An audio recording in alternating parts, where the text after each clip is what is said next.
Other sort of challenges and interesting times, of course, I started just before the 2019 election and I finished after 2023.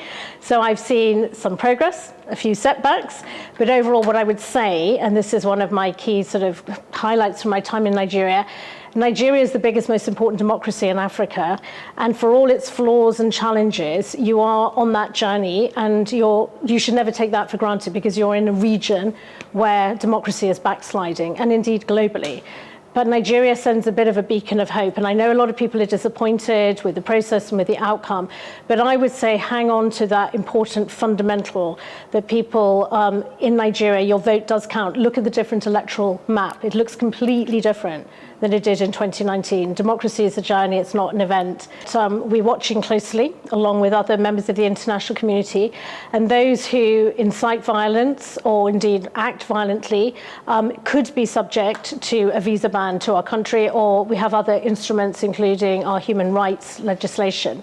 So I can confirm we're gathering information at the moment. We obviously don't speak about individuals, and we will consider whether we want to exercise those visa bans.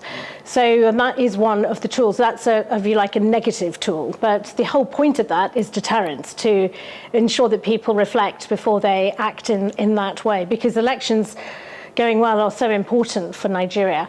What didn't work well, and it was a big disappointment to all of us, and most importantly to Nigerians, was what INEC had raised expectations, that as the results were being tabled at the local polling unit, they would be automatically visible to all of us, actually, to be able to track the results in real time, so transparently.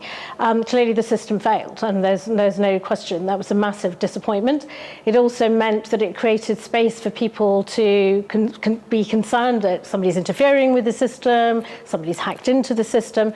And I think one of the problems was that INEC didn't communicate quickly enough what the challenges were. And we spoke to the INEC chair about this, and he accepted that point, that they should have been able to communicate soon. But it was a failure, and I think it's been a big setback to INEC's credibility, frankly, and therefore people's confidence in the election.